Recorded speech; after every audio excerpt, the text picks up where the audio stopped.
जब माइग्रेशन का issue arise होता है तो जो रूरल एरियाज से या फिर टाउन्स से भी जो लोग माइग्रेट करके सिटीज़ में आते हैं वो वापस नहीं जाते बिकॉज उनके पास अपॉर्चुनिटीज़ नहीं है वापस जाके बिल्कुल भी।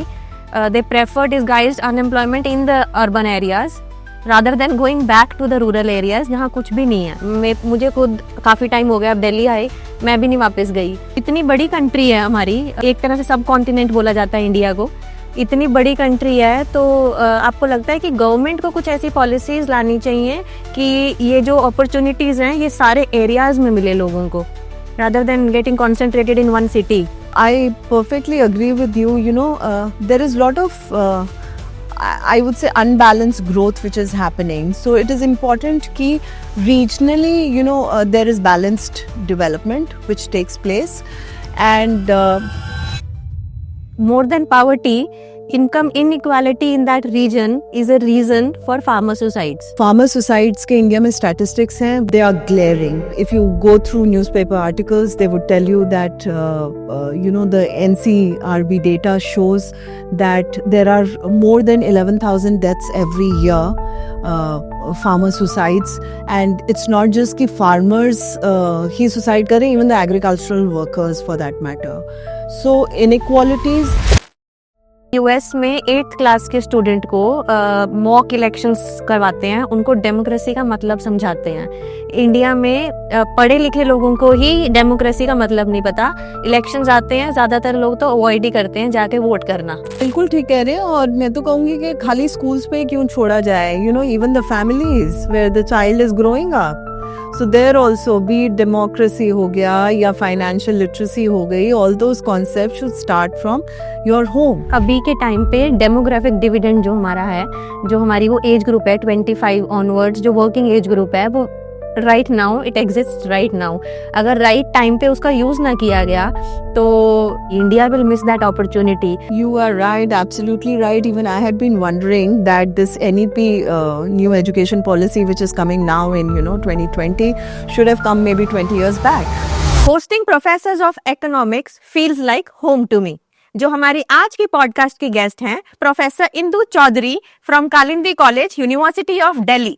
उन्होंने इंडियन इकोनॉमी से रिलेटेड टॉपिक्स जैसे कि migration, unemployment, poverty, income inequality, taxation, budget, government policies, financial inclusion, climate change, multinational corporations and so on. उन्होंने इस पूरे पॉडकास्ट में इन सारे टॉपिक्स पर बैक टू बैक इतने इंसाइट्स प्रोवाइड किए हैं कि I am sure you will stay hooked to this podcast. I am really happy that you are watching this. See you in the podcast. Ma'am, मैंने farmer suicide से related कुछ research check की थी, आपने भी रिसर्च किया farmer suicides पे, तो मैं एक बहुत इंसाइटफुल चीज़ मुझे वहाँ से पता लगी कि more than poverty, income inequality in that region is a reason for farmer suicides. तो आपका इस पे क्या व्यू पॉइंट है और गवर्नमेंट को इस चीज़ से रिलेटेड क्या रेगुलेशंस लाने चाहिए? So I think you're right, Apika. Poverty is one of the issues, but I think in our country, one of the major issues is inequality. And farmer suicides के context में हमने अपनी research में देखा कि definitely जिन areas में या जिन states में ज़्यादा inequality, जिन्हीं coefficient ज़्यादा था, वहाँ farmer suicides हमें ज़्यादा देखने को मिली। और जो farmer suicides के इंडिया में statistics हैं वो they are glaring. As in, if you go through newspaper articles, they would tell you that, you know, the NCRB data shows that there are more than 11,000 deaths every year, farmer suicides. And it's not just कि farmers ही suicide करें, even the agricultural workers for that matter. So inequalities over time बढ़ रही है. So it is important कि हम कोशिश करें inequality को कम करने की, ताकि इस प्रॉब्लम के साथ हम डील कर पाएं। Reason being, you know, farmer suicides क्यों हो रहे हैं? Because of inequality and how they are related. So the thing is के, you know, in a village setup there are, we know, there is a social setup which is there. So according to that social setup, there is certain hierarchy which is there. So when these farmers belonging to, say, a particular caste, or having a certain piece of land, if there is certain expectation about how they should be doing, and if they don't end up on doing so well, or if for any reason their crop में कोई problem आ जाती है, and for that year if they are not able to make up that kind of an income from agriculture, then obviously it puts some kind of societal pressure on the farmers. Now, many of these farmers at times might be taking, credit from banks, and that credit then piles up if you don't get a good produce in a particular year. So, indebtedness again is a big problem which has led to farmer suicides. So, as far as government policy goes, what I feel is that maybe, not just better access to credit, but even, something like better managing the credit, and also debt restructuring could be one of the things at which the government can look at.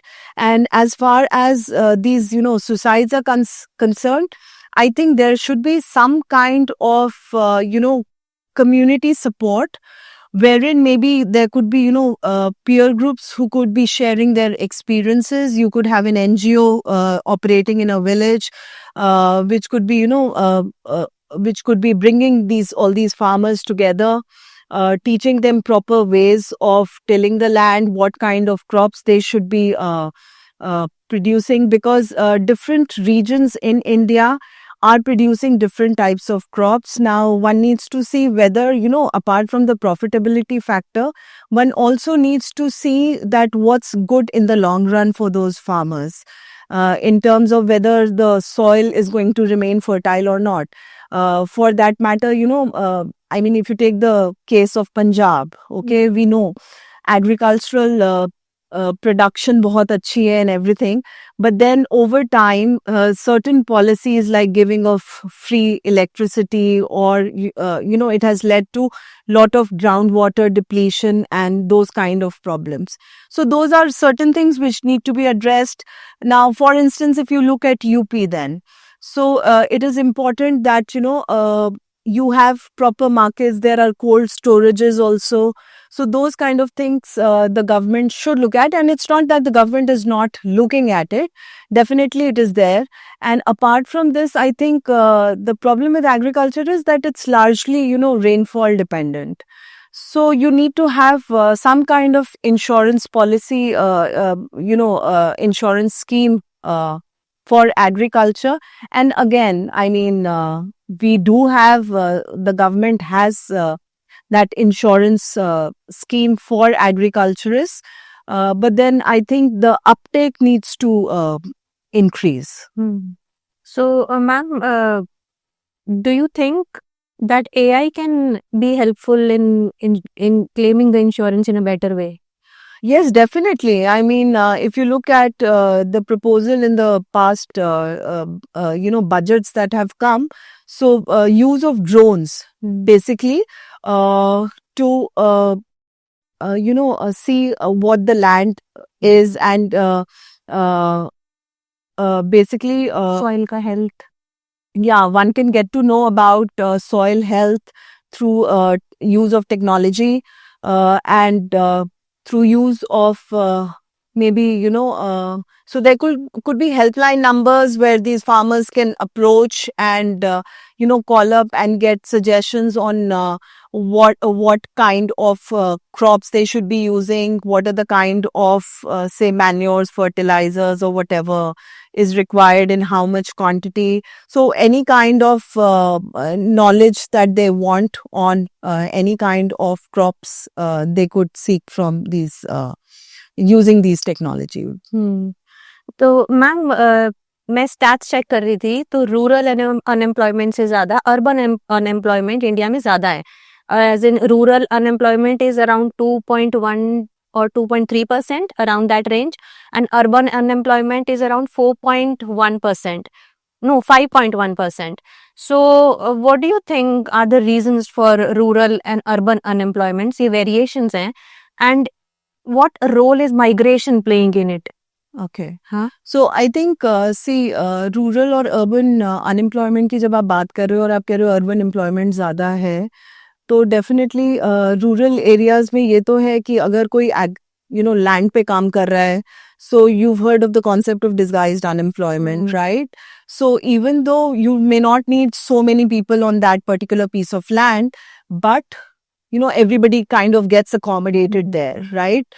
So they may not be working up to their full productive capacity, but still they are kind of engaged in some or the other activity. Now and as urbanization is increasing, you're seeing a migrational trend from the rural areas and to the urban areas. And this has been happening more so after liberalization. So because of, lot of FDI coming in, many industries setting up. Okay, so people are moving from, say, rural areas to urban areas in search of better job opportunities, better educational prospects. They think that, coming to urban areas, they'll have better facilities compared to what they have in the rural areas. But that might not always be true, because it puts a lot of pressure on the cities, and more so on the metropolitan cities. And one of the impact of that, it's visible in Delhi, the city where we are sitting right now.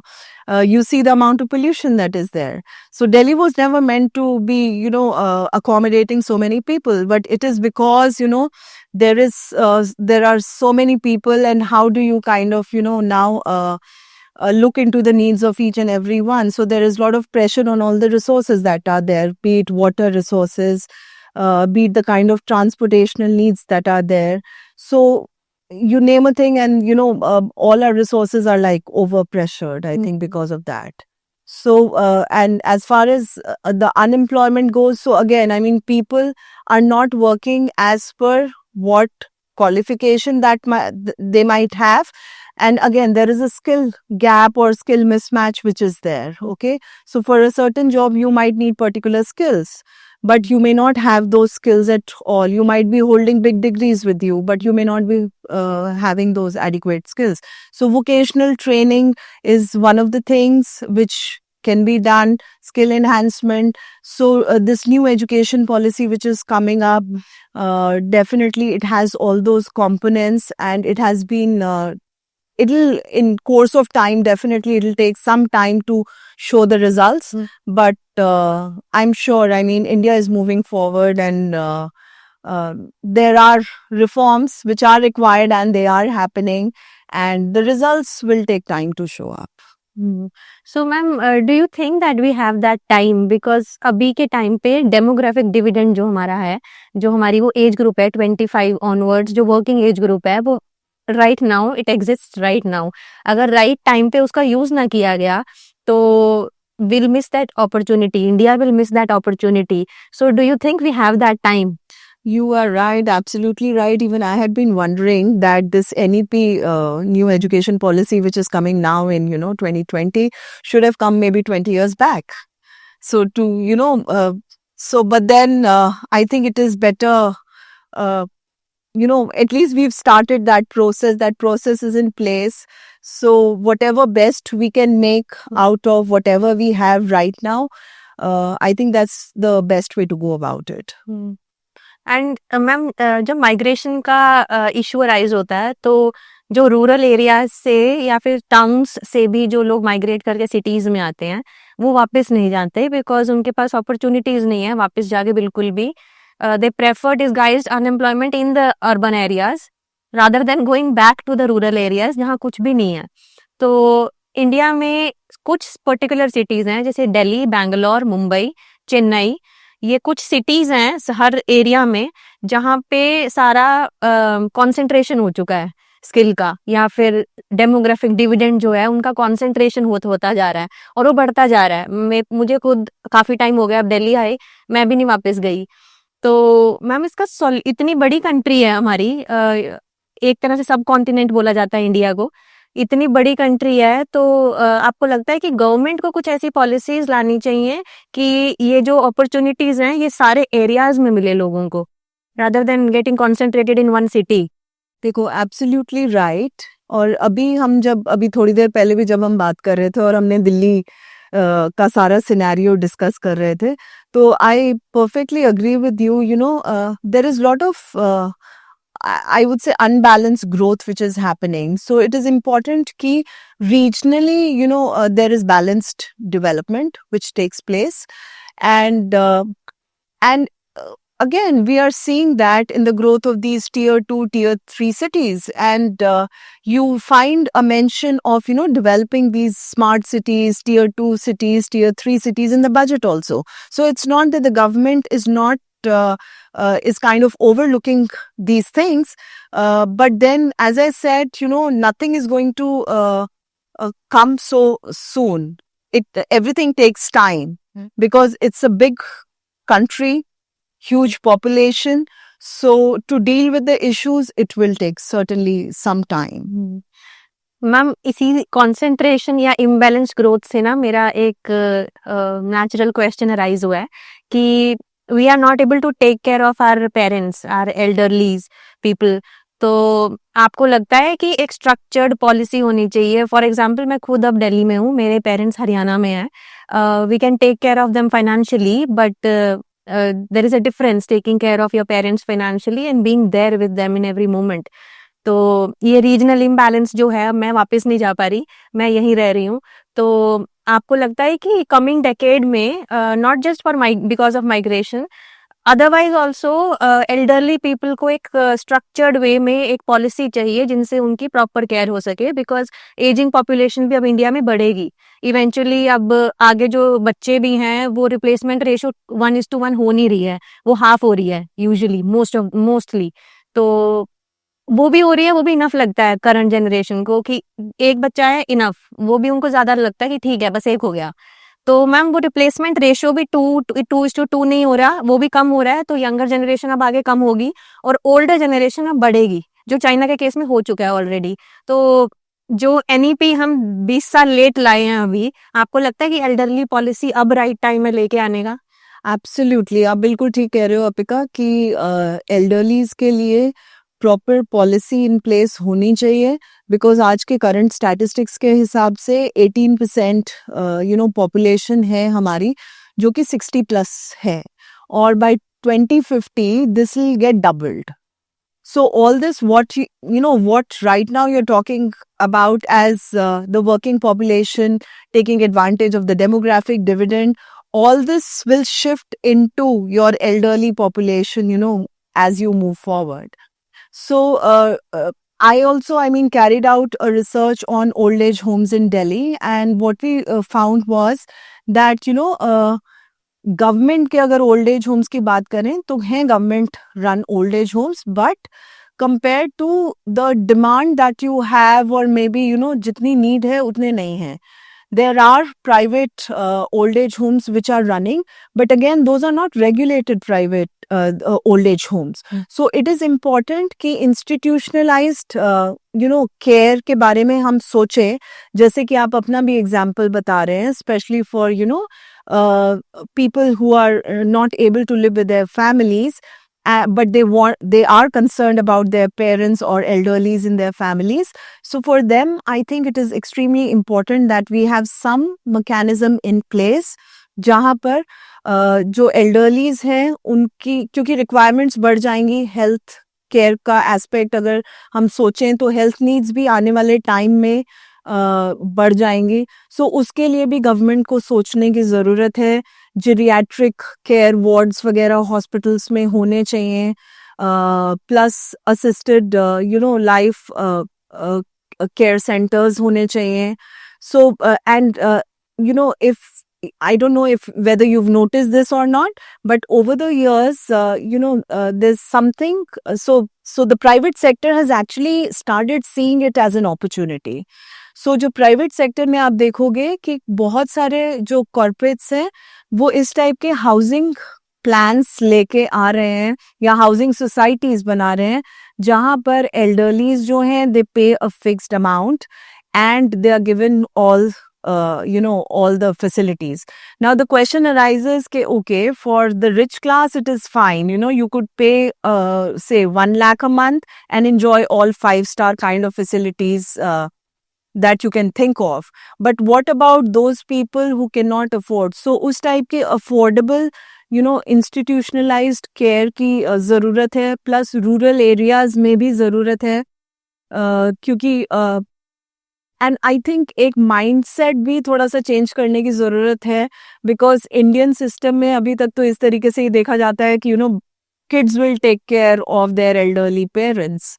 But then it sometimes, restricts the children from realizing their full potential of, say, moving out and exploring whatever opportunities they have. Because at the back of their mind, they have, they have to worry about how to take care of the parents. So I think that will give greater confidence to the parents also, that yes, they can, take care of themselves. So government definitely, I mean, it's a problem that will loom large on the country in coming times. So government definitely needs to have some policy in place. So, ma'am, because most of the population अब वो multinational corporations में move करके jobs कर रहे हैं, because government jobs इतनी ज़्यादा है नहीं, तो वो प्राइवेट जॉब्स ही कर रहे हैं, good private jobs I would say. But ये जितने भी मल्टीनेशनल कॉर्पोरेशंस हैं, they are transacting in so many economies.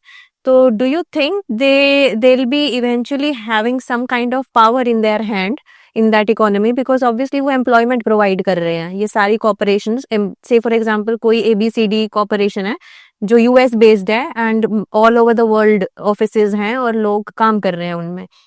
तो do you think eventually they'll have a lot of power and there is a way that वो सारे regulatory systems को transact करके and they are gaining power in every economy, this is already happening. Yeah, already and it's not that it is anything new. Now it's been, decades that this has been happening, that these multinational corporations through, their subsidiaries or franchisee, they would outsource the work. And in fact, developing countries are the sufferers, I would say. In some sense, I mean, they gain in terms of employment. You can argue that out. But yes, I mean, there is other side also of it that one needs to look at. And one is definitely that they have a good lobbying power. So they can influence the regulation also at some point of time. Be it, environment related issues, you can say, or, related to, say, labor laws and all. So many countries, I mean, especially the textile sector, if you see, so many of these big brands, they get things produced in these developing countries and they might be using child labor also for that. So one has to be cautious about how these, transnational corporations are operating. And in fact, they can be larger than your economies of the countries. And they wield so much power that they are capable of influencing your multilateral agencies also at times. And that's why you see that there is, some kind of erosion of power of, say, WTO or UN, which is happening over the years. So yes, it is a matter of concern. So can you suggest a way to regulate this power, the power that they're gaining? How can the governments across the world regulate that power that these multinational corporations are gaining? See, what they are doing is they are taking advantage of the differences in regulations which might be there in different countries. Like now, one argument could be that, you have similar or same regulation. But then the thing is it actually possible to have same regulations? Because different countries are operating at different levels of development. So that might not be technically possible. So I think it is something that, it's hard truth that you will have to kind of accept. But yes, if one is aware that there is a problem, one can definitely start working towards a solution and take a cautious approach. तो ma'am आपने बीच में environment की बात की थी. Pollution का issue every year Delhi में हम खुद फेस करते हैं जब दिवाली या वो पराली का टाइम होता है ना, कि अब आएगा पॉल्यूशन आएगा. तो अभी भी आई रिमेम्बर लेक्चर हम ले रहे थे और उसमें हम तो लेक्चर ले रहे थे ऑनलाइन पर हम खांसी आ रही थी हमको, इट वाज दैट बैड। तो आपको लगता है कि judiciary can play a big role in regulating all of these things, because अभी तक जुडिशरी की तरफ से कुछ ऐसा आता नहीं है। For example supreme court can directly जो हाईएस्ट अथॉरिटी है, they can implement something in the economy. और ये एनवायरनमेंट का इशू, स्पेशली जो पोल्यूशन का इशू मेजर सिटीज में हो रहा है, यही जहाँ पे माइग्रेशन हो रही है, जहाँ पे अनएम्प्लॉयमेंट हाई है, और यही एरियाज जो मेजर प्रॉब्लम्स फेस कर रहे हैं, अर्बन एरियाज, इन्हीं में पॉल्यूशन का इशू अराइज होता है। So do you think judiciary कुछ कर सकती है पॉल्यूशन को? देखो, कई चीजें हैं सोचने के लिए यहाँ पर। मतलब हमें लगता है कि okay judiciary is a top boss, but I think constitution में जैसे चीजें चलती है, so there is a particular role for judiciary, for the legislature and for the executive. So there are chances that, judicial overreach के भी chances हो सकते हैं. So something that the legislature and executive is supposed to do, the judiciary might be, might be kind of playing a greater role, which it should not be otherwise. Okay. So there is one, one viewpoint related to that. Now, the other viewpoint could be that through these, public interest litigations that we have, so how judiciary can help in these environmental concerns is by maybe, the kind of judgments that it gives. But again, those judgments have to be in the ambit of the constitution. We must understand that. Now, as far as the environmental laws are concerned, I think there is a greater need for having an overall kind of a proper policy to meet the challenges of today, like climate change and stuff like that. Because right now, if you think about the major environmental regulations which are in place, so one could be your Environmental Protection Act of 1986, the Forest Act of 1980, or maybe you have this National Green Tribunal Act, right? So, but you need more than that. Plus, judiciary is suffering from backlog of cases. Okay, so those kind of issues are also there. And I think apart from that, judiciary definitely has been influential in certain aspects. If you talk about, say, stopping illegal mining or things like that, or, providing, its judgment on certain kind of environmental projects, or say nuclear plant projects that have to be there, or certain kind of dams that have to be constructed. So one needs to do some kind of an environment impact assessment. So all those kind of things are important, and the judiciary has been doing it. Additionally, what I feel is that since we understand this concept of, environmental sustainability, so judiciary should also take into account, the long-term societal impacts, or what will happen to the future generations while giving those judgments related to the environment. This is what I feel. So basically, even judiciary is overburdened with a lot of different cases. तो environment को उतना focus भी नहीं मिल रहा है, वैसे भी ऐसा बोल सकते हैं? हाँ, कुछ हद तक आप बोल सकते हो. Definitely, judiciary is over. मतलब there's no doubt about it. Ma'am मैं स्टैट्स देख रही थी कि अर्ली इंडिपेंडेंट ईयर्स जो इंडिया में थे, उस time 50% of GDP agriculture contribute करता था। अभी के टाइम पर एग्रीकल्चर जीडीपी में अराउंड 23-24% कंट्रीब्यूट करता है, या शायद उससे भी कम, 23-24। और सर्विसेज सेक्टर ऑब्वियसली हमारा ज़्यादा कंट्रीब्यूट करता है जीडीपी में, अराउंड 57, एंड मैन्युफैक्चरिंग भी 25% कंट्रीब्यूट कर रहा है। और एम्प्लॉयमेंट इज रिवर्स कि एग्रीकल्चर में एम्प्लॉयमेंट वर्कफोर्स का percentage it is 47 from agriculture, और मैन्युफैक्चरिंग से इट इज़ 23, और अगेन फिर सर्विसेज से it is around 40 something, 41-2% of the workforce. तो अगेन एम्प्लॉयमेंट के पॉइंट से देखो तो एग्रीकल्चर डिस्गाइज्ड अनएम्प्लॉयमेंट है वहाँ पे, इसीलिए ज़्यादा है वो। तो मैम ये तो इम्बैलेंस हो गया है एग्रीकल्चर, मैन्युफैक्चरिंग और सर्विसेज में, 3 में डिवाइड करते हैं इकोनॉमी को। ये जो इम्बैलेंस हो गया है मैम, इसको वापस बैलेंस करने के लिए आपको लगता है एफर्ट्स किए जा रहे हैं हमारी कंट्री में? क्योंकि मैन्युफैक्चरिंग एक बैकबोन होता है कंट्री का। चाइना ग्रो किया था मैन्युफैक्चरिंग की वजह से, इंडिया अभी भी लैग कर रहा है। हमारा जीडीपी ग्रो ही इसलिए नहीं कर रहा क्योंकि मैन्युफैक्चरिंग सेक्टर की ग्रोथ नहीं है। तो आपको लगता है कि एआई कुछ कर सकता है इसको इम्प्रूव करने में, या इंडिया क्या लैक कर रहा है कि हमारा ना तो मैन्युफैक्चरिंग इंक्रीज हो रहा है और ये इम्बैलेंस और हाई होता जा रहा है, और जो सर्विसेज में जो एम्प्लॉयमेंट है ना मैम, वो हाईली स्किल्ड जॉब्स हैं, तो कुछ लोगों को ज्यादा सैलरी मिलती है। तो ये जो इम्बैलेंस पूरी कंट्री में क्रिएट हो रखा है, whether it is regional imbalance employment का, या आप सेक्टर वाइज इम्बैलेंस देख लो, इन चीजों को बैलेंस कैसे किया जाए? You know that's a tough question, I would say, and your observations are right. कि जो usual जो path of development अगर आप देखो तो आप कहते हो कि पहले तो agriculture would be the one that will be the main sector driving the economy, and then manufacturing and eventually services. But India के case में after agriculture it has been services, right? So manufacturing, and that's why you are, in fact, in the discussions, we are talking about jobless growth. That क्योंकि manufacturing में जो growth आनी चाहिए या होनी चाहिए वो नहीं नजर आ रही है, तो that is actually a problem. So now, there are these schemes which the government has brought, like, Startup India, Make in India. Then there are production linked incentives that the government is giving. And the government has also, come up with this Gati Shakti scheme where it is trying to ये जितने भी logistically या transportation जो है जो कि आपकी eventually cost वॉस्ट बढ़ाता है या कुछ, so you are trying to streamline all those things.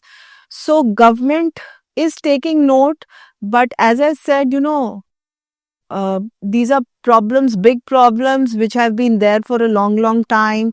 So these will require time and some tough action also. And also we must understand, that government does think about reforms, okay? But as individuals, if we think that, we are getting badly affected by the reforms, we protest, okay? So if we understand that, for our country, what is in the best interest of the country in the long run, if we take that into consideration, I think one would not be averse to reform. Because any kind of process of reform is going to, there is going to be some group which is going to benefit more, some going to benefit less. But overall, if you are increasing the size of the pie and later on ensuring that through your, social welfare measures, that those benefits, they trickle down to the lowest person in the economy, then I think you could, take up those reforms and they could still be welfare enhancing. So, ma'am, India में obviously policy makers बहुत intelligent हैं, they create good policies, वो दिखता भी है जब आप theoretically उनको स्टडी करते हो, उनका इंटेंशन पता लगता है, बट समहाउ शायद उसका इम्प्लीमेंटेशन नहीं हो पाता. अब जितने भी प्रोग्राम्स हमने make in India, startup India, ये सब देखते हैं, इनके रिजल्ट्स एक्चुअल में ऑन ग्राउंड जेन्युइनली वो इम्प्लीमेंटेशन शायद प्रोसेस में हम लैक करते हैं. इम्प्लीमेंटेशन और मॉनिटरिंग का जो प्रोसेस है, उस प्रोसेस में शायद हमारी कंट्री लैक करती है, because we have one of the most intelligent brains in our country, very intelligent people. In fact US में most of the workforce Indians हैं, तो we have extremely intelligent people. तो पॉलिसी मेकिंग में भी बहुत intelligent लोग हैं, बट समहाउ इम्प्लीमेंटेशन और मॉनिटरिंग का जो प्रोसेस है, आपको लगता है कि वो सही नहीं होता? हाँ, डेफिनेटली. जो सी पॉलिसीज तो अगर आप बात करें, सिंस इंडिपेंडेंस पॉलिसीज तो बहुत अच्छी हैं, और अगर वो वाकई इतनी अच्छी इम्प्लीमेंट हुई होती तो आपको वो नजर आता उसका रिजल्ट. तो definitely implementation is one part of it, and here I would say that digitization is helping us. So for example, there was a time when one would say कि जो 1 रुपया गवर्नमेंट के पास आता था और वो जो वेलफेयर स्कीम में देती थी, 15 पैसा use to reach the beneficiary, right? But आज के डेट में by opening these bank accounts through Jan Dhan Yojana हो गया, या ये बैंक्स के थ्रू आप NEFT करते हैं, so things are more transparent, I would say. So those are the things which are required so that, there is greater transparency. Because the problem with India is that, abhi jo aapne pichla bhi question pucha tha, so there is some kind of duality which is there. So you have a formal economy and you have an informal economy operating. So jitna ye, informal part ko hum kam kar sake, and we try to, get it into the formalization part. So I think we would be able to do better that way. Ma'am आपको लगता है कि informal economy India में ज्यादा है भी इसीलिए to avoid taxation? So basically people are not happy with the tax structure of the country. जब भी बजट आता है तो मिडिल क्लास तो बहुत रैंट करता है अब इंटरनेट पे कि हम कमाए कहाँ पे, सारा तो टैक्स में जाता है. तो डू यू थिंक जो टैक्सेशन स्ट्रक्चर है हमारी कंट्री का, स्पेशली मिडिल मैन के लिए, do you think it is reasonably fair? The problem is when you are talking about taxation and you are talking about more so about the income tax or things like that. So if you now, link it with the people who are earning that money, okay? So formal employment in our country, you would be astonished to know, is just, 4 to 5%. Bulk of it is, in the informal sector. So the thing is that although your population is huge, maybe you have, lot many people in that working age group and everything. But the thing is that all those who are supposed to pay tax are actually not paying tax. Okay. So Evading taxes. the burden of taxation on the middle class can only come down if perhaps, you have a tax system in place, or maybe, this is now making me move towards something called the wealth tax. Okay. So if you have say a wealth tax in place, then perhaps, there would be less pressure on the middle class. But now the question arises that, is imposition of wealth tax that easy? So I would say not. The trouble is going to come with the definition of wealth itself. And being from economics background, you know it well, okay? So the problem, so it's important how you define it and then how you track it.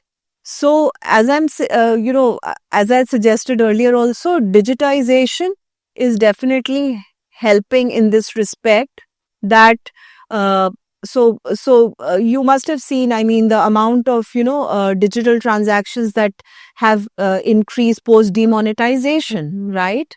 So that in some sense, things like these will actually help us move forward.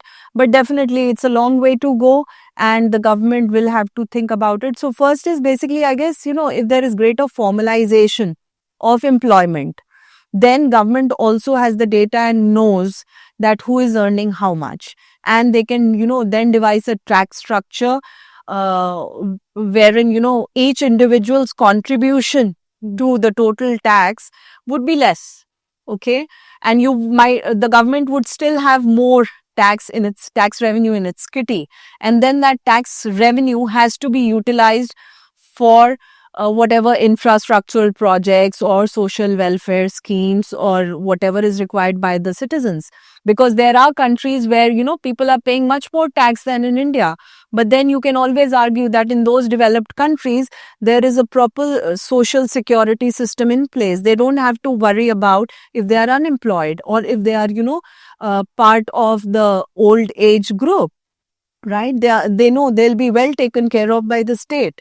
So that is the kind of system we perhaps need here also.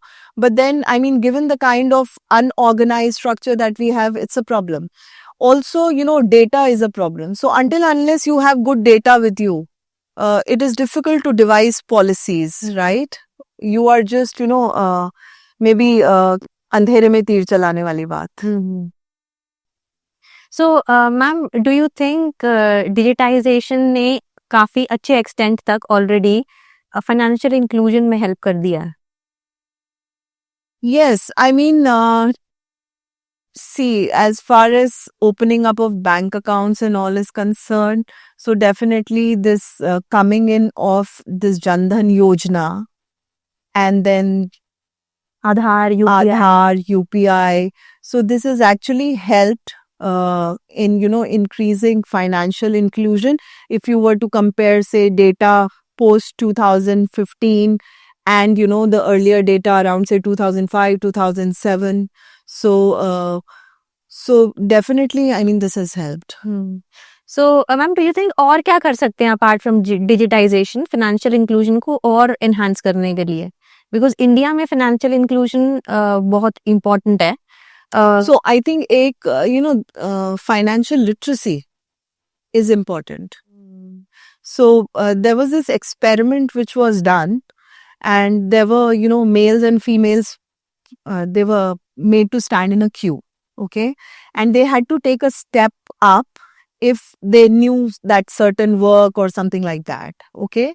So initially जो basic task थे, मान लो for instance cleaning the house, cooking, or driving, so ladies were ahead, and the moment questions came related to financial literacy or the financial decisions, they stopped there and then. So what you observe are gender differences again. I mean, in case of financial inclusion also, and it's not just restricted to gender. There are social differences also, right? So it is important कि financial literacy जो है उसको हम अपने curriculum में ही build कर लें, ताकि बच्चे जब पढ़ें तो मतलब that becomes part of their habit. That should start from school. Yes, onwards. from school. I think जो भी हम अपनी citizens में हम चाह रहे हैं कि भाई ये अच्छी qualities होनी चाहिए, I think it starts from the very basics. So if it comes from there, from the family or the initial school years, I think that will make a big difference. And herein I'm reminded of a recent conversation with a friend who had come from Canada, and she went to Goa. So वहाँ पर एक boat clean करने वाला अपनी boat clean कर रहा था, but then he was throwing those debris into the water, and she was quite astonished. She's like, what is he doing? So we said he's cleaning the boat, but then she said he's dirtying the sea. So her observation was that perhaps you people are not having that identity of being an Indian. So first you need to be an Indian, a nationalist, think about your nation first before anything else. So once you get that Indianness into you, then you would not take up anything which is contrary to the welfare of your nation. So that feeling is important. So ma'am, yeah, I just remembered our recent guest, Raizada, Dr. Raizada. He was telling US में 8th class के student को mock elections करवाते हैं, उनको democracy का मतलब समझाते हैं. इंडिया में पढ़े लिखे लोगों को ही डेमोक्रेसी का मतलब नहीं पता. इलेक्शंस आते हैं, ज्यादातर लोग तो अवॉइड ही करते हैं जाके वोट करना. तो कहते हैं डेमोक्रेसी का मतलब समझाना शुरू करो स्कूल से, वो इनग्रेन कर दो अंदर स्टूडेंट्स के, कि वो बड़े होके वो राइट चीजें डिमांड करे पार्टीज से, वो मिलेंगी तभी वोट करेंगे. सो आई थिंक ये भी फाइनेंशियल लिटरेसी भी सेम चीज है कि you have to teach students from the school कि आपकी डेमोक्रेसी क्या है, how to manage your money, यही चीजें सिखाई नहीं जाती. तो आप बिल्कुल ठीक कह रहे हैं, और मैं तो कहूंगी कि खाली स्कूल्स पे क्यों छोड़ा जाए, even the families where the child is growing up, so there also be democracy हो गया या फाइनेंशियल लिटरेसी हो गई, all those concept should start from your home. So that's important. So maybe, her week, maybe Friday ko, as a family, you can sit and decide on the menu that will be there for the entire week, and everyone might have an opinion to share. And then next Friday, you see whether whatever policies, be it related to the food that you had to eat, or, get up at a particular time, do certain chores or something like that. So whether those have been implemented properly or not, and why, if so not implemented, what are the changes one would like to bring. So those are the kind of, things that can be done even at the family level. Ma'am आपको teaching का बहुत experience है, so you meet every year, you are meeting new students, नई generation को आप मिल रहे हो. So you have seen millennials, अब आप जेनजीज को भी एक्सपीरियंस कर रहे हो. तो do you feel any difference in the kind of students that are coming now, या फिर सेम ही हैं सारे जो आ रहे हैं? Because when you interact with them, do you feel a difference कि पहले 5 साल पहले जो जिनको पढ़ाया है वो ऐसे थे? डिफरेंस तो डेफिनेटली बच्चों में नजर आ रहा है. एक मेजर डिफरेंस ये है कि आज के बच्चे को पता है कि उसे क्या करना है. So I think it is because of this internet which is there, you know. So you know what are the opportunities which are available, what you want to do, you know the courses which are there, you know, online, offline, क्या चीज़ें available हैं, या एक particular goal को अगर आपने achieve करना है तो आपकी क्या trajectory होनी चाहिए. So they are more driven. I'm seeing that, you know, they are taking greater participation in extracurricular activities, or they are doing a lot of internships also. Then they are also engaged in community outreach work also. So yes, I mean, children these days have greater exposure and they are driven. थोड़ा सा मुझे ये लगता है कि कई बारी इस चीज का दूसरा पहलू ये है कि they should be more regular with their studies also, and you know, take care of the attendance, which I feel क्योंकि पहले के बच्चे तो ये थे कि उनका काम बस पढ़ना था, बट आई थिंक आज बच्चों को जिस टाइप का एक्सपोजर है, they are involve in lot of activities. So वो चीज है. So as long as they are using, you know, these may be AI tools, और फॉर दैट मैटर जो भी इंटरनेट वगैरह है, अच्छी चीजों के लिए यूज कर रहे हैं, बहुत अच्छी बात है. But on the other hand, then what you find is lot of cases of depression also among students, क्योंकि competition आपस में इतना हो गया है कि plus you know Facebook, Instagram पे आप देखते हो पोस्ट किसी की, आपको लगता है कि ओ मेरा भी लाइफस्टाइल ऐसा होना चाहिए. And what I feel is that Facebook और Instagram is not real life. It's not. So real life में आपको क्या चाहिए, मतलब बच्चे उससे थोड़ा सा दूर जाते जा रहे हैं. I think they are more going towards materialism. So it is important that, you know, again I would say कि some kind of spiritualism or talk about spirituality should be done from the school level itself. So ma'am, लेकिन उनकी as में आपको लगता है कि उनसे spiritualism की बात करो तो उनको लगता है बोर कर रहे हैं, तो इंटरेस्ट ही नहीं लेते वो? नहीं, मुझे नहीं लगता है. मतलब at times I think so we had this mentor-mentee thing also in our university, in our college. So and at times we get to mentor students, and it's not just, you know, mentoring about academics or profession related things. There are non-academic things also, and they do listen. It's not that they don't. And in fact, you know, as teachers, I think we stand greater responsibility because जैसे कि आपने कहा कि आपका इतना experience हो गया, इतनी generations, you know, बच्चे गुजर के गए हैं. So definitely, I think it is our responsibility as educationists to look into, you know, तो पढ़ाई तो ठीक है, पढ़ाई भी important है, but apart from that, I think mental well-being is also important. And मतलब वो फैमिली दे सकती है, टीचर्स दे सकते हैं, तो आई थिंक बच्चे सुनते हैं. ऐसा नहीं है कि बच्चे नहीं सुनते हैं. And ma'am, do you think कि अभी with more exposure there is less patience in these students compared to the ones जो पहले थे? हाँ, आप कह सकते हो, कह सकते हो, कह सकते हो. मैम, आपने रॉस्काज पे काम किया है, तो रॉस्काज है क्या है, हमको प्लीज बताओ और कुछ इनसाइट्स प्रोवाइड करो. So Roscas का full, so spelling is ROSCA. So full form है Rotating Saving Credit Associations. तो it looks like a fancy word, but we all know about it. So I have worked on informal Roscas. So ये जो कमेटियां आप डालते हैं, so that is what Roscas is. So basically, so my research is on bidding Roscas, but I'll tell you about Roscas in general. And so Roscas का mechanism क्या है कि there would be certain number of individuals. It could be 10, 20, 5, depending upon कि, so it operates in a closed network. You should be knowing each other, okay? So proximity could be one factor, maybe, you know, people who are living आसपास, तो वो committee डाल सकते हैं. So these individuals will come together. They'll decide on some contribution that they will make. And so supposing there are these 10 individuals, okay, they decide to meet monthly, okay, and they decide कि हमें 100 रुपए देने हैं हर month. तो 100 रुपए का मतलब कि 10 लोग 1000 रुपए देंगे. तो एक मंथ में आपके पास 1000 रुपए की किटी हो जाएगी. अब वो किटी एक इंडिविजुअल यूज करेगा. In that particular month, that kitty will go to one individual. Now, the next question comes कि भाई किस बेसिस पे हम ये किटी उसको प्रोवाइड करेंगे.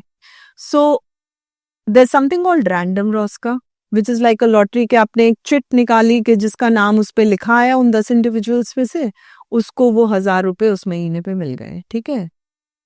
एक फिक्स्ड Rosca भी होता है जिसमें कि आप शुरू में ही एक ऑर्डर डिसाइड कर सकते हो. Order could depend upon maybe seniority or whatever. Okay, that depends on the group because the rules are mutually decided by the individuals in the group. And the third could be a bidding Roscas on which I have worked. So bidding Roscas वो होते हैं जहाँ पर these individuals, whoever needs in that particular month is going to bid for the Rosca pot of 1000 rupees.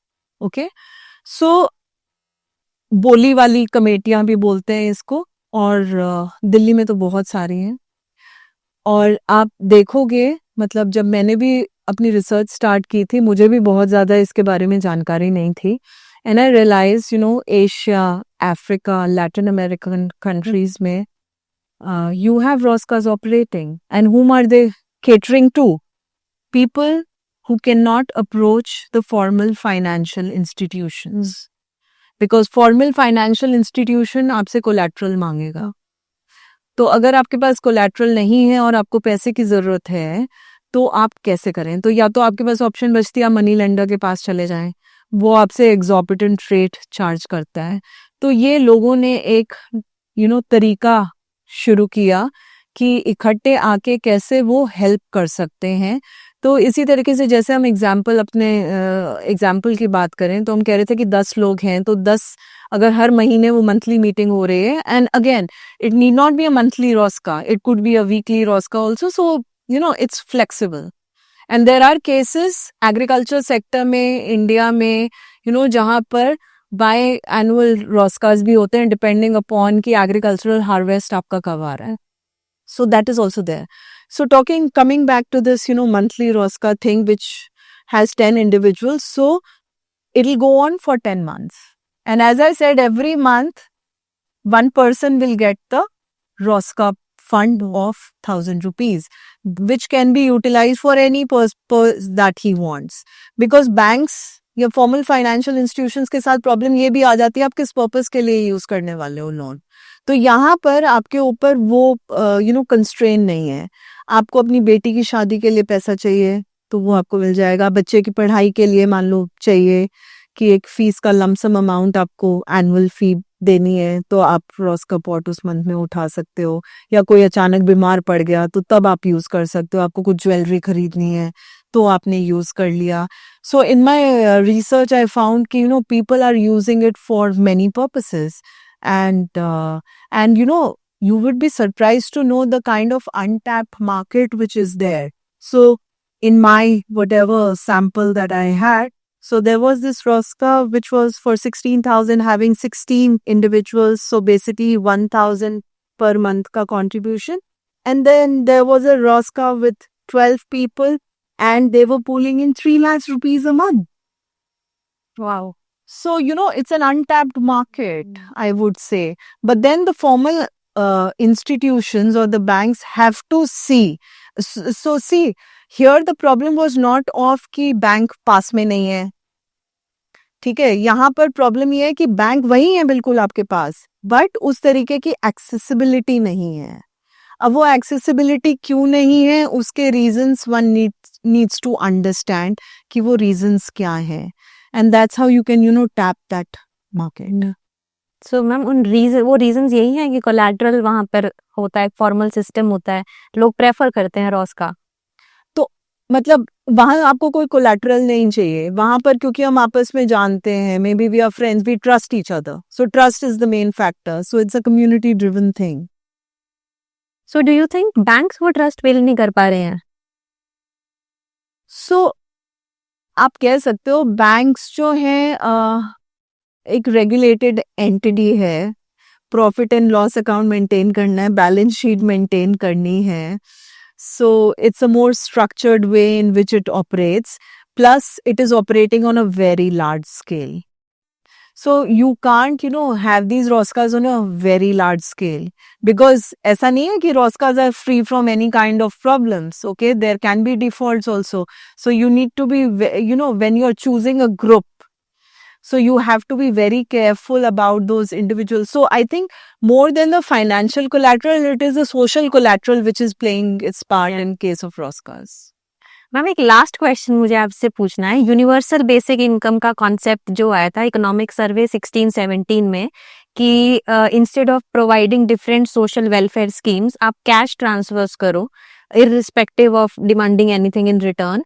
तो आपको लगता है कि ये कॉन्सेप्ट इंडिया में एप्लीकेबल हो सकता है? क्योंकि ये कीनिया में बहुत सक्सेसफुल हुआ है. उन्होंने टारगेटेड पॉवर्टी एरियाज को टारगेट किया जो एक्सट्रीम पॉवर्टी में है, उनकी बेसिक नीड्स को मीट करने के लिए उन्होंने कैश ट्रांसफर्स किए मोबाइल के थ्रू. अब हमारे पास भी पूरा नेटवर्क है, जनधन, आधार, यूपीआई. तो आपको लगता है कि यूनिवर्सल बेसिक इनकम का कॉन्सेप्ट इंडिया में सक्सेसफुल हो सकता है? देखो, सक्सेसफुल होगा या नहीं होगा, जैसे कि हम अभी तक भी हमारा जो भी डिस्कशन हुआ है, हमने कहा पॉलिसीज तो हैं, बहुत अच्छी पॉलिसीज हैं, implementation is the key. Okay, so यहाँ पर भी इस कॉन्टेक्स्ट में मैं यही कहूंगी कि ओवर टाइम चीजें बदल रही हैं, बदलेंगी, एंड आई एम होपिंग कि और अच्छी होंगी. तो and as far as cash transfers की आप बात कर रहे हो, तो सी द थिंग इज कि एक तो रीजनली, क्योंकि इतना डाइवर्स है इंडिया, तो आपको समझना पड़ेगा कि हर रीजन की क्या स्पेसिफिक नीड्स हैं. तो उसके लिए प्रॉपर डेटा कलेक्शन भी बहुत अच्छा आपका होना चाहिए. तो अब आपको देखना है कि जो आप कह रहे हैं कि एआई वगैरह, उसको आप कैसे यूज कर सकते हैं to extract better data. Okay, जैसे कि हमने ड्रोन्स की एग्रीकल्चर में बात की थी, तो ड्रोन्स के थ्रू आप फोटोग्राफ्स भी ले सकते हैं of the actual land area वगैरह कर सकते हो. हाँ, पेस्टिसाइड्स वगैरह, या आपको फर्टिलाइजर स्प्रे करनी है, तो वो सब काम भी ड्रोन्स के थ्रू हो रहा है. या सीड्स वगैरह भी अगर आपको डालने हैं, सो वो चीजें भी आप कर रहे हो. तो टेक्नोलॉजी को तो हमें यूज करना ही पड़ेगा. मतलब that is one way through which you can actually help improve implementation of any kind of policy. और मैम एक और चीज मेरे दिमाग में आ रही है, डू यू थिंक जो अभी हमारा जीडीपी रेट चल रहा है, और जीडीपी पे अभी ना पोस्ट कोविड तो बिल्कुल भी फोकस अब हो नहीं रहा है क्योंकि इन्फ्लेशन ही कंट्रोल नहीं हो पा रहा है. तो प्राइमरी रिस्पॉन्सिबिलिटी है कि इन्फ्लेशन स्टेबिलिटी रखनी है और उसके बाद जीडीपी ग्रो करना है. आपको लगता है बहुत ज्यादा टाइम हो गया कि जीडीपी को फोकस ही नहीं कर रहे हैं हमारी कंट्री में, और जीडीपी ग्रोथ होना बहुत जरूरी है जिससे ट्रिकल डाउन इफेक्ट हो? नहीं, वो तो है, बट अगर गवर्नमेंट की स्टेट के हिसाब से सोचा जाए, so it has to worry about the welfare of the individuals in the country, right? Now GDP is one aspect, okay, and that takes me to another thing, which is maybe human development. We can talk about human development. So income, GDP is just one part of it, but if you had to raise the standard of living of the individuals in your country, then you had to look beyond income also, right? You have to think about healthcare, right? You have to think about education, because अभी हम demographic dividend की भी बात कर चुके हैं, skill development की बात कर रहे हैं, right? तो सिर्फ लोगों का होना या लंबी जिंदगी जीना जरूरी नहीं है, बट वो आपकी वो जो लोग हैं वो प्रोडक्टिव भी होने चाहिए. उनकी प्रोडक्टिव कैपेसिटी आप कैसे बिल्डअप करोगे, वो आप एजुकेशन और प्रॉपर स्किलिंग के थ्रू करोगे. मतलब एजुकेशन भी गोल ओरिएंटेड होनी चाहिए, और आज की डेट में लर्निंग आउटकम्स के ऊपर बहुत जोर है एनईपी में. मैम इस पे ना मुझे एक लाइन याद आ गई, adding years to life and adding life to years, these are two different things. Absolutely, Apika. I think you've summed it up very well. Yes. Thank you so much, ma'am. It was a great discussion. I also thoroughly enjoyed. Thank you for having me. Thank you, ma'am.